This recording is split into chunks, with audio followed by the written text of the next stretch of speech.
Around the World in 80 Days by Jules Verne.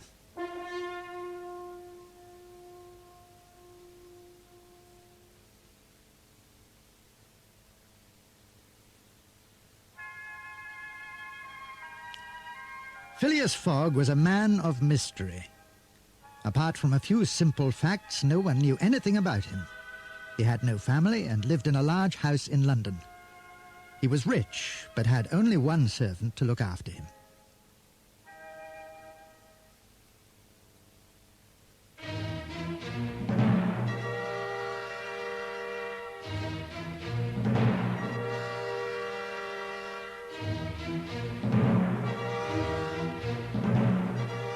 Fogg was a man of very exact habits.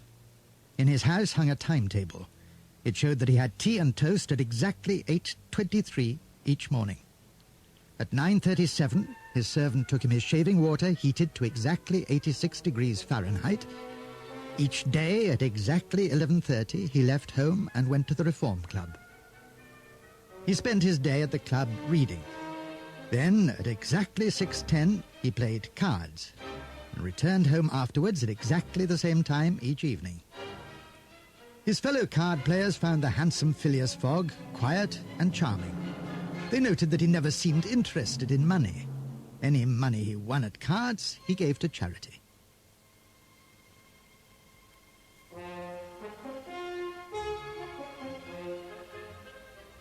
Because these few simple facts were all that anyone knew about him, what began as a bet nearly ended in tragedy for Phileas Fogg. It happened like this.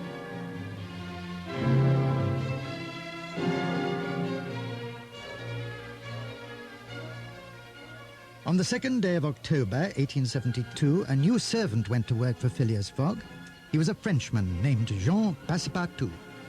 He had had many jobs. He had been a fireman in Paris, a singer, and an acrobat in a circus. He was strong yet gentle, and his happy, smiling face made him popular wherever he went.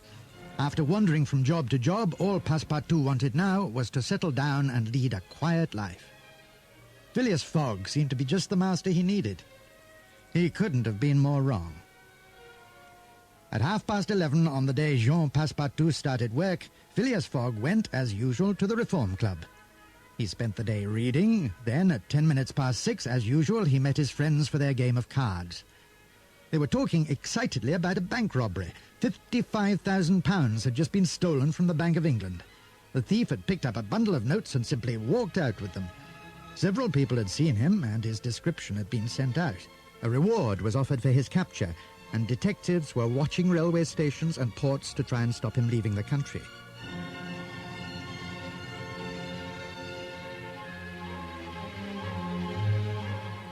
As they played, the card players talked of hiding places where a bank robber could lie low. They wondered how quickly he could get abroad to escape the hunt.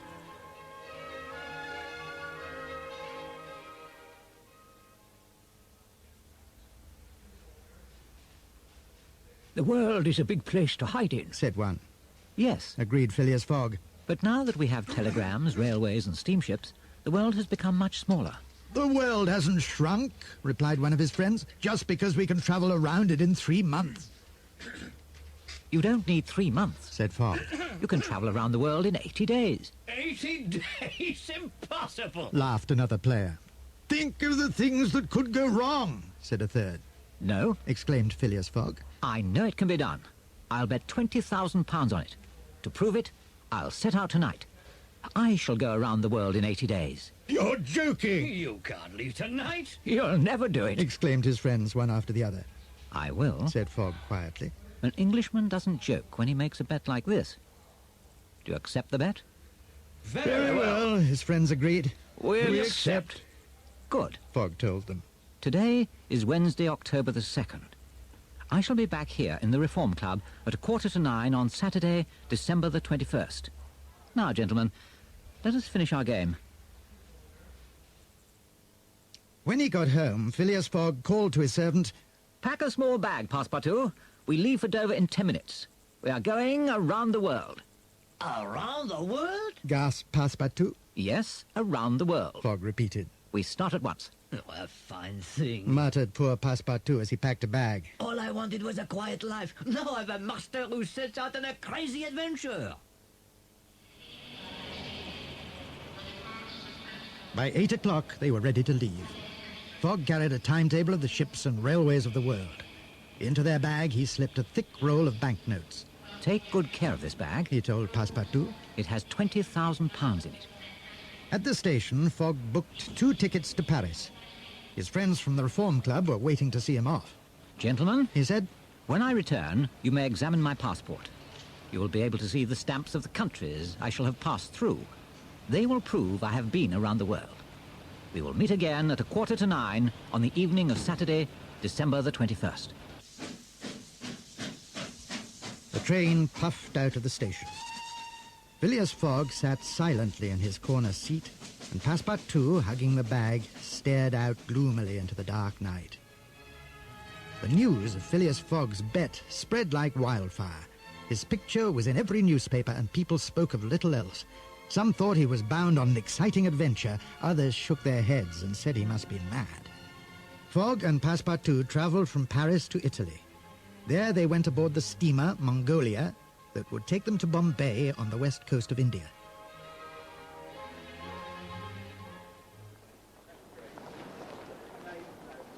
At Suez, Passepartout, holding a passport, went ashore.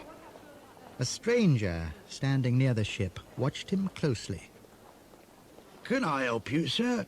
The stranger asked Passepartout. I want to get this passport stamped. Passepartout told him. Can you tell me the way to the consul's office? The stranger's keen eyes studied the passport. In it he saw the picture of Phileas Fogg. This is not your passport, he said. The owner of the passport will have to come ashore and go to the office himself. That won't please my master. Said Passepartout. He hurried back on board to find Phileas Fogg. The stranger hurried to the consul's office. Sir, He told the consul. my name is Fix. I am a detective sent here by Scotland Yard. We are searching for a bank robber. I'm sure he has just arrived at Suez. You must keep him here until I can get a warrant for his arrest. I can't do that. Said the consul. If his passport is in order, I can't keep him here. Phileas Fogg walked into the office. Whilst the consul stamped the passport, Fix stared at Fogg. He was sure this was his man. He mustn't let Fogg out of his sight. Before the ship sailed for Bombay, he would have to send a telegram to London. That evening, a telegram arrived at Scotland Yard. Suez to Scotland Yard, London. Have found bank robber Phileas Fogg. Send warrant of arrest to Bombay. Fix, detective.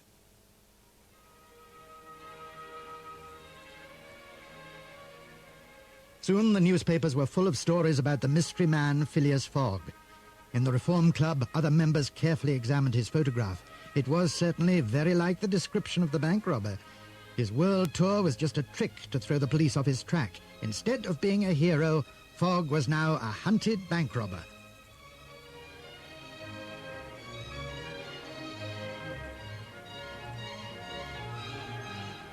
On board the Mongolia, Phileas Fogg played cards. Detective Fix was on board too, and Passepartout was pleased to meet him again. Passepartout told him all about his rich master and his trip around the world. Everything the servant told him made Fix more and more sure that Fogg was the bank robber. Of course, it never entered poor Passepartout's head that Fix was a detective hunting his master.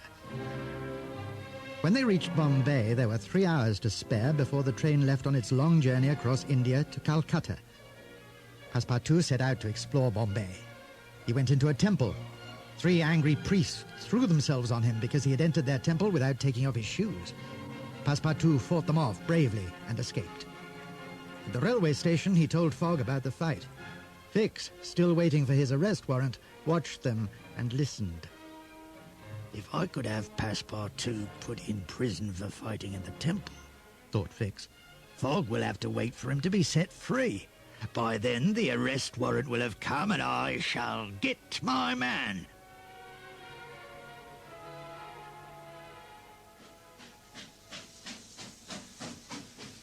The train left, and Fix stayed behind. He had work to do if Passepartout was to be arrested. The train rolled steadily across India. Then suddenly, without warning, it stopped, and the startled passengers were told to get out. Look, sir. Cried Passepartout. There's no more railway track. The railway lines stopped 50 miles short of the next station. The passengers would have to make their own way there. Passepartout thought quickly, then ran to a nearby village. He soon returned with good news for his master. Sir, He cried excitedly. I found a man who has an elephant. He will take us to the next station. Soon they were bumping and bouncing along on the back of an elephant on their way to Calcutta. After a while, they could hear strange sounds ahead. The driver halted the elephant to listen. Bandits, Said Passepartout. They moved away from the path quietly and hid among the trees to watch from a distance.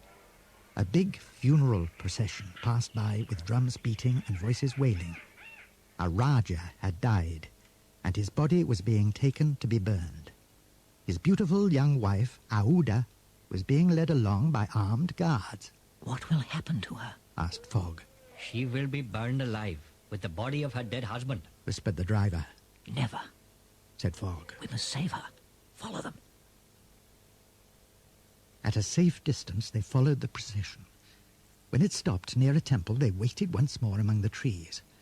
As they watched, a great pile of wood was stacked up for a fire, and the Raja's body was placed on top of it. Then, as night fell, the guards led the young wife into the temple. Guards stood around its walls. In the darkness, Passepartout worked out a plan to rescue Aouda, and just before dawn, he crept silently to the fire. He climbed to the top and hid in the pile of logs. As the rays of the morning sun filled the sky, a lovely Aouda, fainting with fear, was led by the guards to the funeral fire. The guards forced her to lie down beside her dead husband. Wild singing broke out from the great crowd, and the drums began to beat once more. Then the fire was lit. Flames and smoke shot up to the sky. Knife in hand, Phileas Fogg was about to dash forward when suddenly, out of the flames and smoke, Passepartout stood up on top of the fire. Terrified, the guards and mourners threw themselves to the ground. The Raja lives! Someone cried.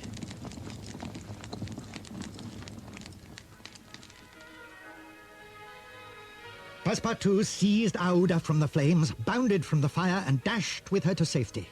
Phileas Fogg helped them onto the elephant, and they were off. Shots and cries rang out behind them. They had escaped in the nick of time. As the elephant moved swiftly over the ground away from danger, Aouda thanked her rescuers. Her beautiful eyes were filled with tears of joy. That night they reached the next railway station and boarded the train for Calcutta. Fogg had been thinking hard, and he knew that Aouda would never be safe in India.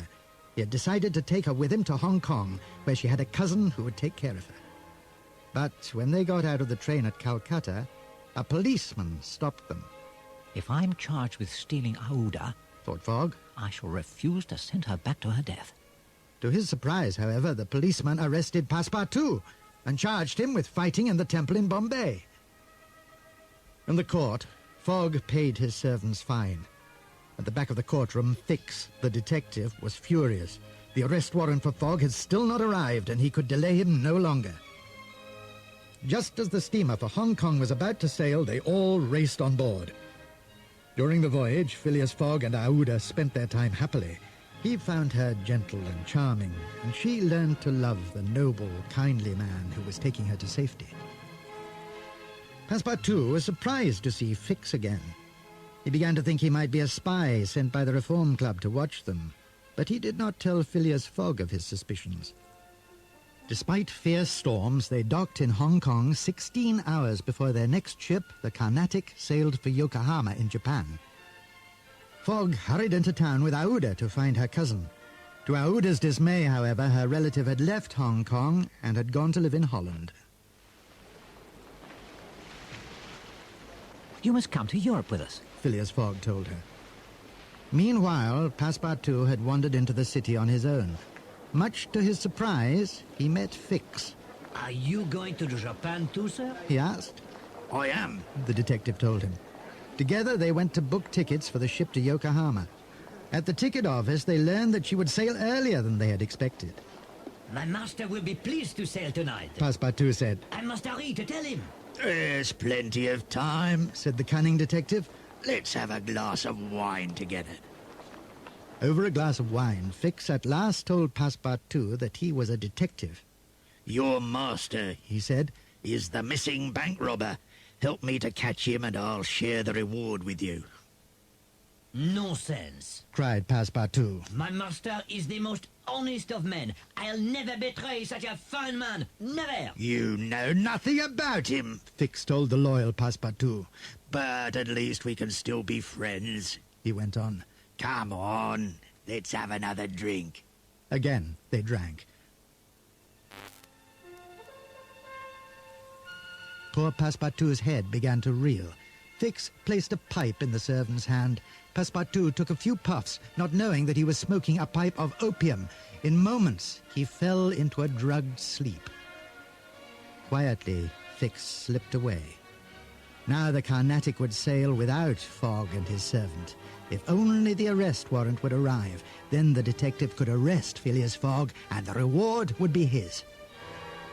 Fogg and Aouda waited for Passepartout to return. When he did not come, they hurried to the docks. Passepartout was not there. Instead, they found Fix, who told them that the Carnatic had already sailed. In that case, Said Fogg. I shall find another ship to take us. The detective's heart sank. He was going to be unlucky again because the warrant had still not arrived. Fogg quickly found the captain of a small boat willing to take them to Shanghai. There they could catch a steamer for Yokohama. You have also missed the Carnatic. Fogg said to Fix. May we take you with us? Fix gladly agreed. Thanks to the bank robber's kindness, the detective could still keep an eye on him. Fogg had the town searched for Passepartout, but in vain.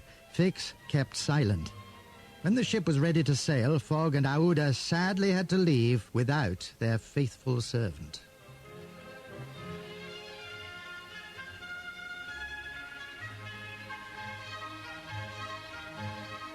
To continue this story, when the music stops, turn the cassette over.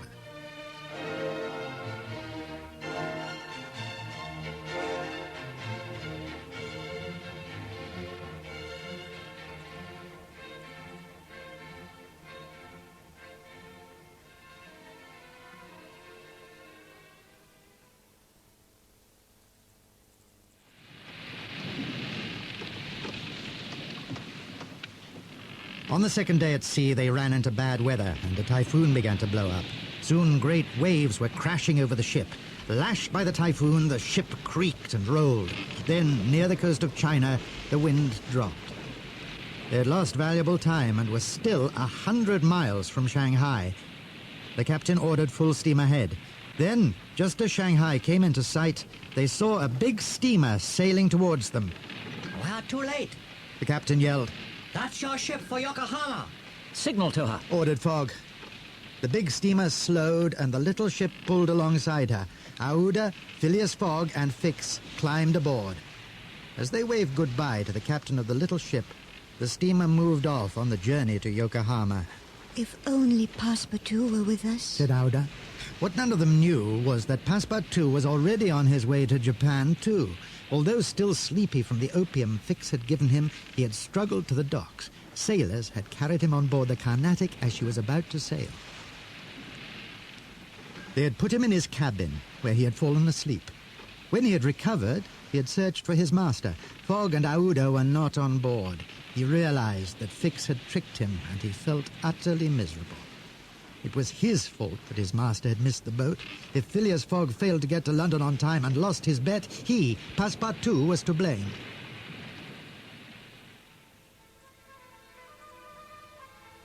Alone and penniless, he stepped ashore in Yokohama.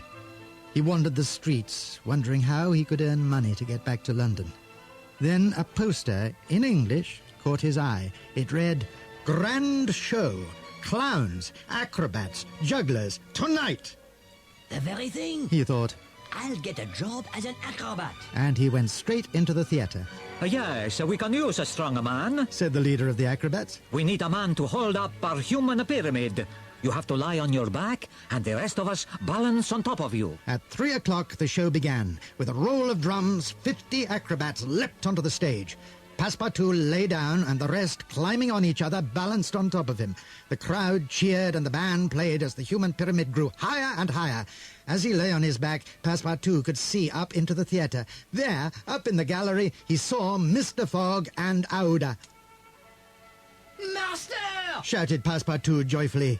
He pushed off the men on top of him, and the human pyramid collapsed in a heap. He raced off the stage to join his lost master and Aouda. The theatre was in uproar. The acrobats were wild with anger, but Fogg, delighted to be with his servant again, calmed them with a handful of banknotes.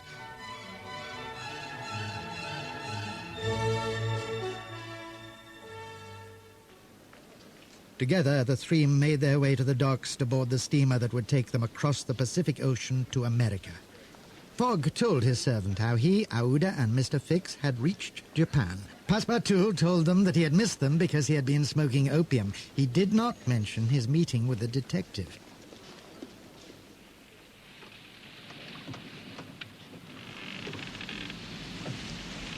The steamer sailed on time for San Francisco.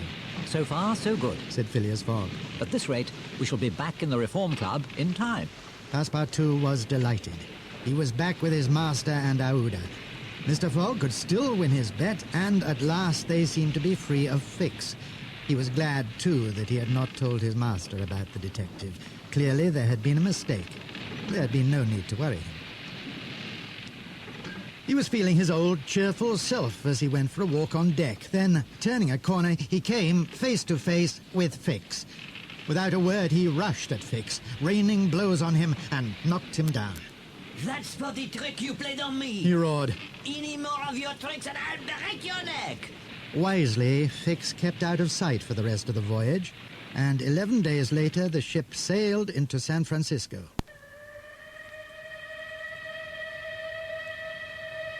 That evening they were on the train for New York, 3,786 miles away. In 7 days, the train should take them from the Pacific to the Atlantic Ocean. They had 18 days left.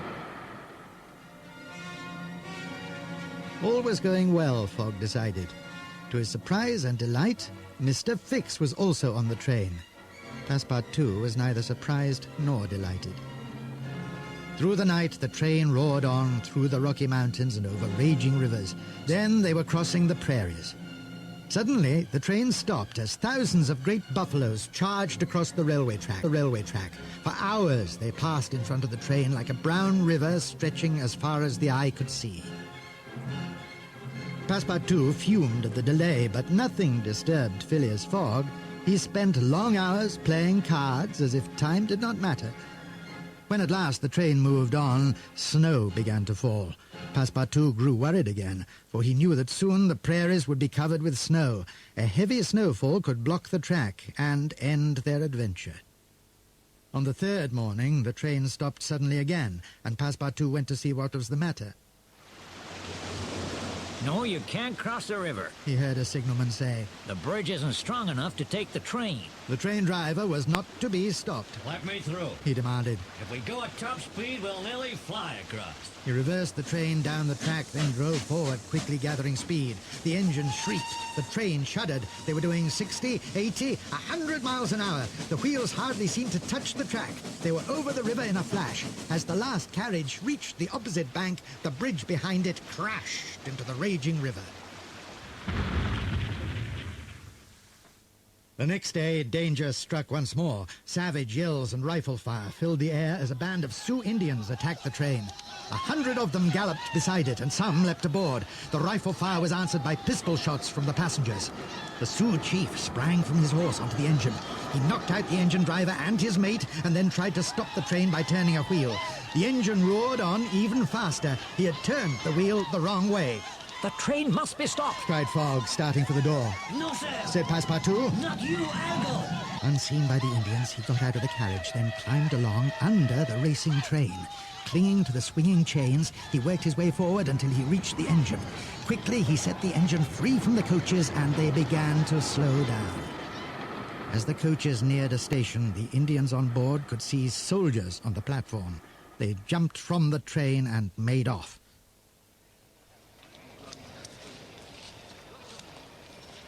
At the station, it was found that the engine, with its driver and mate, had roared on into the distance and disappeared. Passepartout and 2 other passengers were also missing. The Indians have taken them. Sobbed Aouda. I shall find our brave Passepartout and the passengers. Phileas Fogg told her. With a group of soldiers, he set out after the Indians. Aouda and Fix were waiting with the other passengers at the station when suddenly they heard a whistle. Then, to their delight, they saw the engine coming back down the line. The driver told them that when he and his mate had come round, the Sioux chief had fled and the engine had come to a halt. They found that the fire in the engine had burned out. They relit the fire and had come back for the coaches. Once all the passengers were back on board the train, they would carry on to New York. But what about Mr. Fogg and the missing passengers? Asked Aouda. Please don't leave without them. She pleaded. They will have to get tomorrow's train. The driver replied. Aouda refused to leave and waited at the station as the train pulled out. Fix stayed with her, worried that he might still lose his bank robber.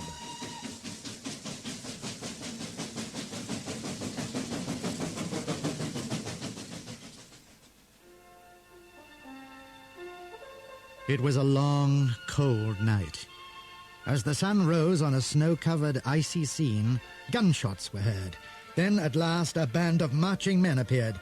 Phileas Fogg was leading the group of lost passengers and soldiers. Soon, Aouda was reunited with Fogg and Passepartout. She heard how Fogg had found Passepartout and the passengers fighting off the Sioux. The brave Passepartout had felled 3 Indians with his bare fists. Fogg was angry that the train had left without them. I am 24 hours late, He said. I must be in New York on December the 11th. The steamer sails for Liverpool at 9 that evening. A man standing nearby heard this. He offered to take them on his wind sledge, which ran on steel runners and had a large sail. Fogg gladly accepted, and soon the icy wind was carrying them, including Fix, fast over the frozen snow. They came to a town where a train bound for New York was standing at the station. They boarded it, and Fogg spoke to its driver, who ordered... Full speed ahead! The prairie and towns flashed by. Just after 11 in the evening, on December the 11th, the train arrived in New York. But they were too late. The steamer for Liverpool had already sailed.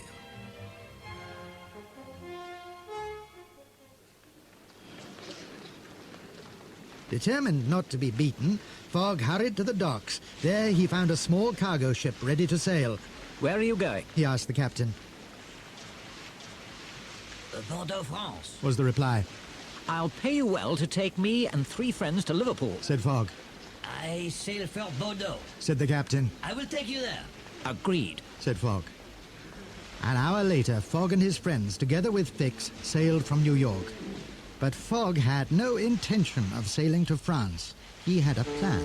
Secretly, he spoke to the sailors and paid them well. First, he had the captain locked in his cabin. Then, Fogg took command of the ship. All went well until a gale blew up. Fogg ordered the sails to be taken down. More coals heaped on the furnaces to keep up the speed. Under black skies, huge waves crashed down on the little ship. 5 days before he was due in London, Phileas Fogg was still in mid-Atlantic. The ship's engineer brought him bad news. The coal's almost gone, sir. He gasped. We must slow down. Not now. Replied Fogg. Full speed ahead. Then he ordered the captain to be brought to the bridge. The captain raged like an unchained tiger. Pirates! He stormed. You have stolen my ship! Stolen? Said Fogg. I want to buy your ship. I won't sell! Roared the captain. But I must burn her. Fogg went on. Burn her! Gasped the captain. She is worth $50,000! I'll give you $60,000. Fogg said calmly. It was a bargain the captain could not refuse. He accepted and joined in the fight to keep the little ship scudding along. When the coal was gone, they ripped up the decks and burned the wood. Everything that would burn was fed to the furnaces. On the evening of December the 20th, they were south of Ireland.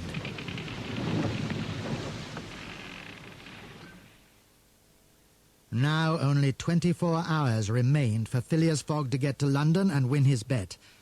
They landed in Cork Harbour, then a fast train took them to Dublin, where they took the boat to Liverpool. Fogg felt safe as he stepped ashore at Liverpool. He knew he could reach London in 6 hours, and there were 9 hours left. At that moment, Phileas Fogg felt a heavy hand on his shoulder. I arrest you in the Queen's name, said Fix, the detective. Passepartout raised his fist, but policemen grabbed his arms, and Fogg was put in a cell in the customs house. Poor Passepartout told Aouda the whole story. He blamed himself for everything. If only he had told his master about Fix. Phileas Fogg sat in his cell watching the seconds tick away. It seemed impossible that on the very last day he could fail. At 33 minutes past 2, the door of his cell was flung open, and Passepartout, Aouda, and Fix burst in. Sir, stammered Fix. I was mistaken. The real robber was caught 3 days ago. You are free. Phileas Fogg got up, slowly. He walked calmly up to Fix, staring into the detective's eyes. Then, with one swift blow, he knocked Fix out. Well, it's laughed Passepartout. Fogg ordered a special train which set off for London at top speed. But as it puffed into the station, the clocks of London showed it was 10 minutes to 9. After travelling around the world, Phileas Fogg was just 5 minutes late. He had lost his bet.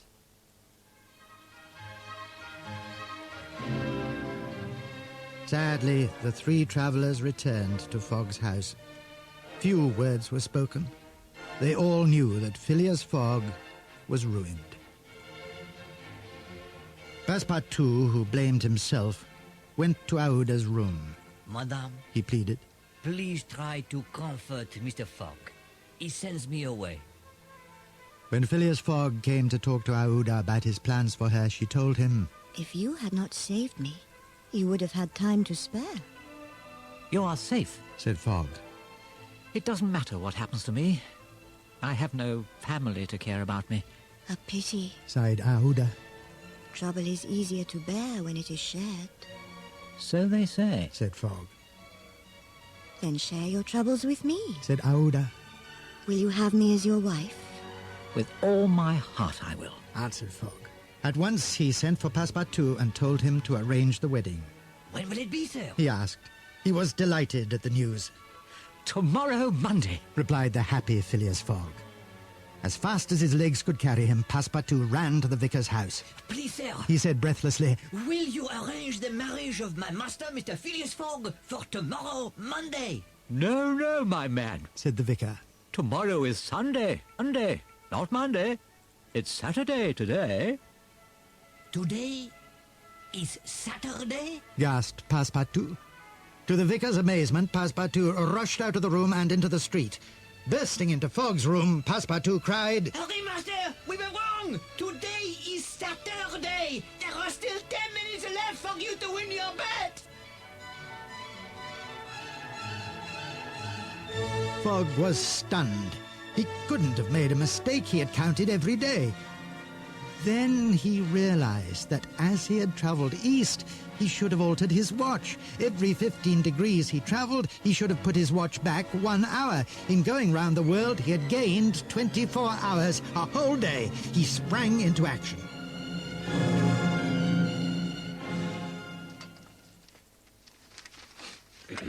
On the evening of Saturday, December the 21st, the group of friends met at the Reform Club. It was Fogg's 80th day. They had no recent news of his travels, and no one knew if he was still alive. It's 8:20, Said one. The last train from Liverpool has already arrived. He can't get here now. Not so fast. Said another. Phileas Fogg is a very exact man. We are not safe until 8:45. The minutes ticked away. The second hand swept away the last minute. The clock began to chime the third quarter. The door burst open. Here I am, gentlemen. Said Phileas Fogg. Behind him was an excited crowd.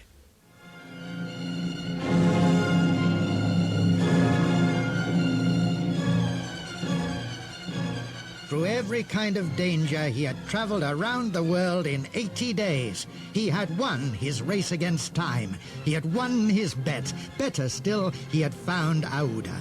Phileas Fogg was the happiest man in the world.